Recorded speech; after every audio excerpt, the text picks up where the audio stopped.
शांति।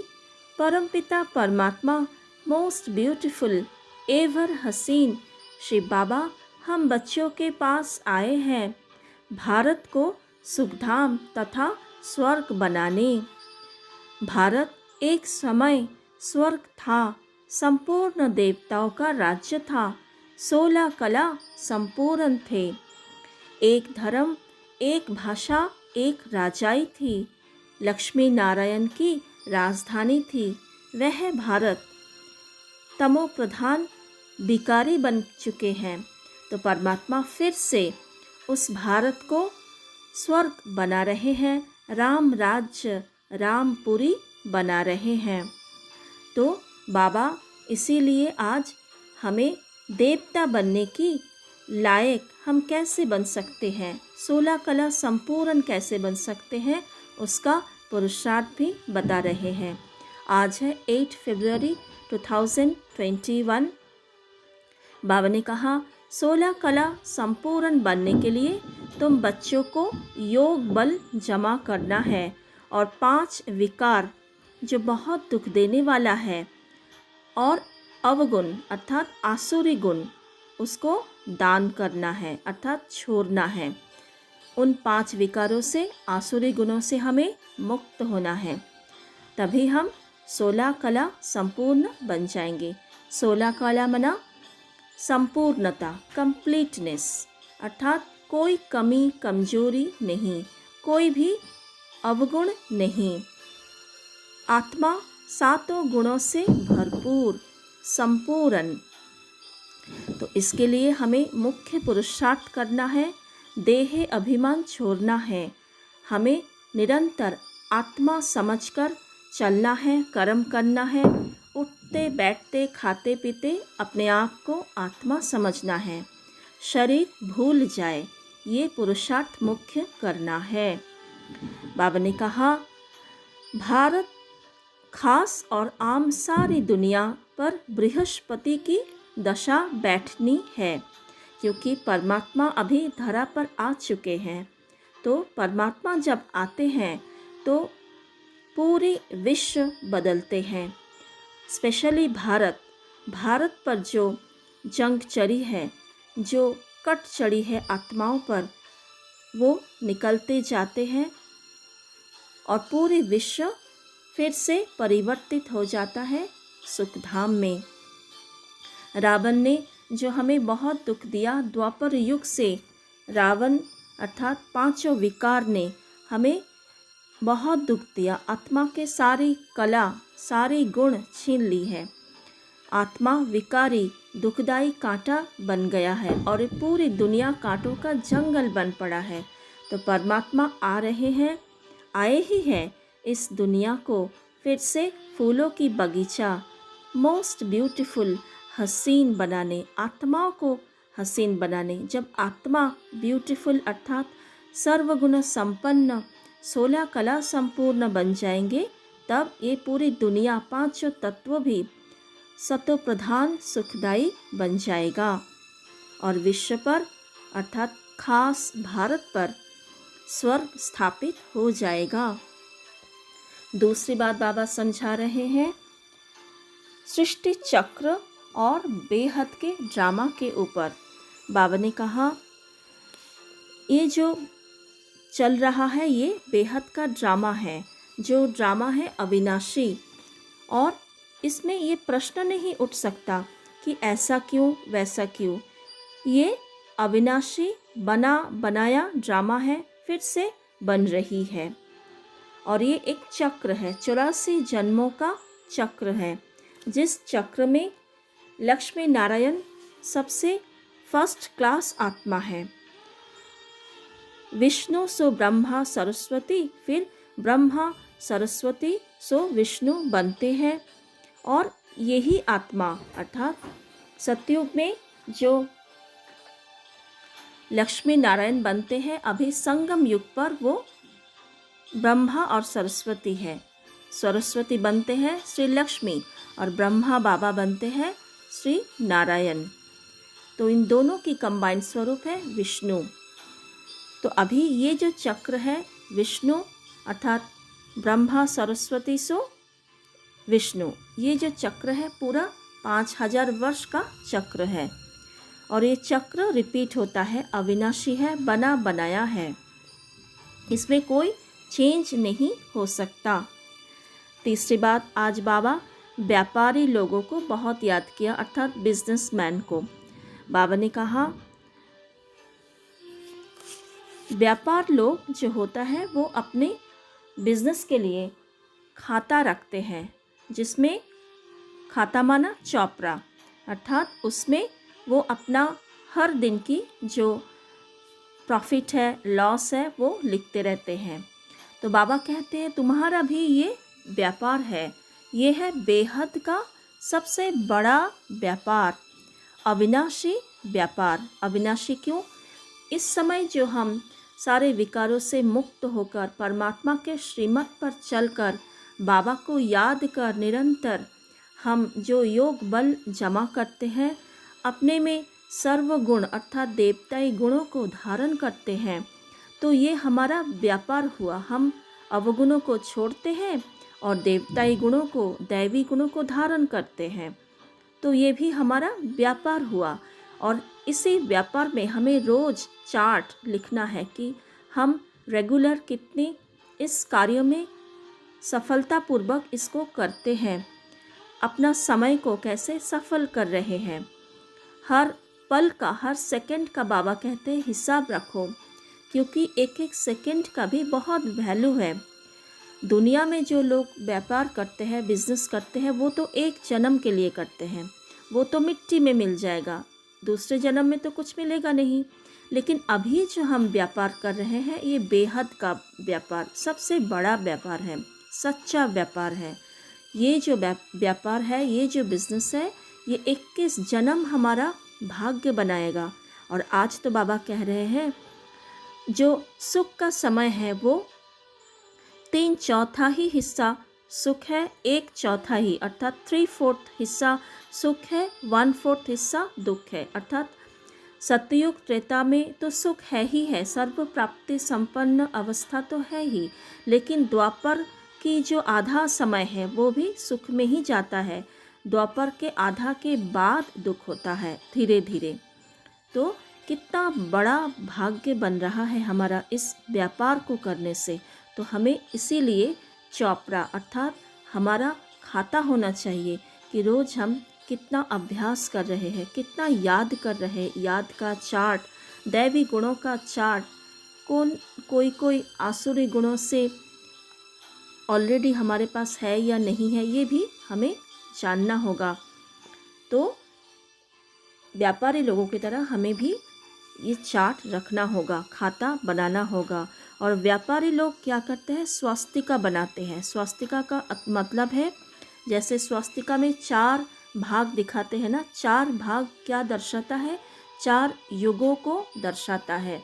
4 भाग इक्वल होता है, इसीलिए चारों युग जो है, सतयुग, त्रेता, द्वापर, कलयुग, चारों युगों की टाइम पीरियड ड्यूरेशन भी 1250 करके ही है, इसीलिए स्वस्तिका में भी इक्वल 4 हाथ है। तो फिर बाबा ने कहा व्यापारी लोग जैसे दुकान पर चित्र भी रख सकते हैं सेवा के लिए। कोई कस्टमर आया, उन्हें चित्र से समझा भी सकते हैं। तो मुख्य कौन सा चित्र रखनी है, श्री का चित्र और भगवान शिव का चित्र। तो बाबा कहते हैं पहले परमात्मा का परिचय दो और श्री का चित्र से समझाओ कैसे हमने 84 जन्म लेते हैं, पूरा सृष्टि चक्र कैसे घूमता है। फिर बाबा ने कहा व्यापारी लोगों के लिए कि वो लोग धर्माओं निकालते हैं, अर्थात धर्म अर्थ कुछ दान पुण्य करते हैं, तो उस दान पुण्य का फल उसे अगले जन्म में मिल जाता है, जितना करते हैं उसी हिसाब से मिलता है। तो बाबा कह रहे हैं तुम्हें इस समय संगम युग पर, तुम भी तो व्यापार कर रहे हो, बिजनेस कर रहे हो, तुम्हें भी कुछ बेहद विश्व सेवा अर्थ दान पुण्य अर्थात अपने इनकम की कुछ हिस्सा परमात्मा के लिए, परमात्मा की सेवा के लिए खर्चा करना है। और ये जो हम खर्चा करेंगे, ये जो धन हम खर्चा करेंगे, वो बेकार नहीं जाएगा और उसका भाग्य एक जन्म के लिए नहीं है, उसका भाग्य बेहद है, अर्थात 21 जन्म के लिए वो भाग्य बनाएगा। परमात्मा किसी का एक पैसा भी नहीं रखता है। एक आना देते हैं तो रिटर्न में 1000 मिल जाता है। संगम पर भी मिलता है और आगे का जो जन्म है सत्ययुग त्रेता युग में द्वापर की मध्य तक मिलते ही रहता है। तो हमें ये दान पुण्य अपने इनकम का कुछ हिस्सा अवश्य निकालने चाहिए इस यज्ञ सेवा के लिए। फिर बाबा कह रहे हैं 3 बातें बाबा भक्ति मार्ग के स्पष्ट कर रहे हैं। आज बाबा कह रहे हैं कि जैसे भक्ति मार्ग में कहते हैं सृष्टि की आयु, कल्प की आयु लाखों वर्ष है, तो बाबा कह रहे हैं नहीं, कल्प की आयु है 5000 वर्ष। और आत्मा के बारे में भी भक्ति मार्ग में कहा जाता है कि आत्मा निर्लेप है, आत्मा में कोई लेप चेप नहीं लगता। लेप अर्थात परत, विकारों की परत आत्मा पर ही लगता है, क्योंकि आत्मा ही शरीर द्वारा पाठ बजाता है, काम करता है। तो जैसा आत्मा की स्थिति है, अगर आत्मा निर्विकारी है तो कोई लेप नहीं है आत्मा पर। सतयुग त्रेता में आत्मा पर कोई लेप नहीं चढ़ता, लेकिन द्वापर युग से आत्मा विकारों के वशीभूत होकर विकारों के आधार पर कर्म करते हैं, तो वही संस्कार बन जाता है, तो इसी को लेप कहा जाता है। तो आत्मा पर ही लेप चढ़ता है, आत्मा निर्लेप नहीं है। फिर बाबा स्पष्ट कर रहे हैं मोक्ष के बारे में। बहुत सारे शास्त्रवादी है, मुनि ऋषि तपस्या भी करते हैं कि ब्रह्म में लीन हो जाए, ब्रह्म ही परमात्मा है और उसमें हम लीन हो जाए। तो बाबा कह रहे हैं कि ऐसा नहीं हो सकता। ब्रह्म एक तत्व है, वहाँ पे कोई लीन नहीं हो सकता, मोक्ष किसी को प्राप्त नहीं हो सकता। हर एक आत्मा को पाठ बजाने इस धरती पर, इस ड्रामा पर आना ही होगा। जिसका जिस समय पाठ है वो उस समय आएगा, लेकिन आना तो है ही। मिनिमम एक जन्म के लिए भी आना होता है। स्वयं परमात्मा को भी इस दुनिया पर आना होता है पाठ बजाने के लिए, विशेष पाठ बजाने के लिए। तो ये थी आज की मुरली, आज का वरदान है। बाबा ने कहा फुल स्टॉप द्वारा श्रेष्ठ स्थिति रूपी मेडल प्राप्त करने वाले महावीर भव। स्लोगन है आज की, हर परिस्थिति रूपी पहाड़ को पार कर अपने मंजिल को प्राप्त करने वाले उड़ता पंछी बनो। आज की धारणा, बाबा ने कहा फर्स्ट पॉइंट, जो भी अंदर में कांटे हैं उनको जांच कर निकालना है। सेकंड पॉइंट, रामपुरी चलने का पुरुषार्थ करना है। थर्ड पॉइंट, अविनाशी ज्ञान रत्नों का सौदा कर किसी का भी कल्याण करने में समय देना है। फोर्थ पॉइंट, हसीन बनना और बनाना है। आज की मुरली में बाबा बहुत नशा भी चढ़ा रहे हैं। बाबा कह रहे हैं तुम्हें समझ आता है कि तुम्हें कौन पढ़ा रहे हैं। मोस्ट बिलवेड बाप तुम्हारा सर्वेंट बना है, आकर तुम्हारा सेवा कर रहा है, तुम्हें पढ़ा रहे हैं, अपने ज्ञान रत्नों से श्रृंगार कर रहे हैं। परमपिता परमात्मा ही आकर हमें कल्प कल्प दुर्गति से सद्गति तक ले जाते हैं। फिर बाबा कह रहे हैं तुम बच्चों को ही मैं स्वर्ग का मालिक बनाता हूँ, मैं तुम्हें स्वर्ग का मालिक बनाता हूँ। फिर रावण ने राहु की दशा बिठा देती है, अर्थात तुम्हें डबल ताजधारी से सिंगल ताजधारी राजा, फिर एकदम पतित तमो प्रधान बना देते हैं। बाबा तो हमें डबल ताजधारी बनाते हैं ना, एक पवित्रता का लाइट का ताज और एक रतन जड़ित ताजधारी बनाता है। सतयुग त्रेता युग में हम डबल ताजधारी थे। फिर बाबा कह रहे हैं तो अभी इसलिए इस रामपुरी अर्थात सतयुग में जाने का पूरा पुरुषार्थ करो। बाबा आए ही हैं किस लिए? हमें सूर्यवंशी राजा रानी बनाने के लिए। बाबा कह रहे हैं तुमको मैं सूर्यवंशी राजा रानी बनाता हूँ, जिसको फिर विकारी राजाएं नमन करते हैं, और राजयोग का ज्ञान सुना रही हूँ, राजाओं का राजा बना रही हूँ। तो हमें नशा रहना चाहिए, हमारे पास कौन आए हैं, क्या प्राप्ति करा रहे हैं हमें, इन बातों को चिंतन में बार बार लाएंगे तो हमें नशा बहुत चलेगा। और इसके लिए हमें एक ही काम करना है, सिर्फ और सिर्फ शिव बाबा को ही निरंतर याद करते रहना है। ओम शांति। आइए आज हम अपने श्रेष्ठ स्थिति को कैसे प्राप्त करें उसके लिए मनन चिंतन करते हैं। बाबा ने कहा, श्रेष्ठ स्थिति प्राप्त करने के लिए साक्षी होकर देखो, फुल स्टॉप लगाओ सहज रीति से। तो स्वयं को देखे, मैं आत्मा इस शरीर रूपी वस्त्र धारण कर इस बेहद विश्व में पाठ बजा रही हूँ। ऐसे अनेक बार मैंने पाठ बजाया। अपने पाठ को देखें। इस समय परिवार में जो आत्माएं हैं, जो मेरे संबंध में है, जो मैं अपना समझता हूँ, वो कोई मेरा नहीं है। वो भी अविनाशी अजर चैतन्य मणि है।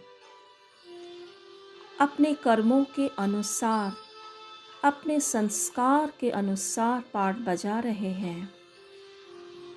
वो सभी परमात्मा का मीठा, पवित्र, शुद्ध, श्रेष्ठ आत्माएं हैं। अपने आत्मिक दृष्टि को निरंतर बनाते रहे। जितना आत्मिक दृष्टि पक्का होगा उतना स्थिति अच्छी होगी। ओम शांति।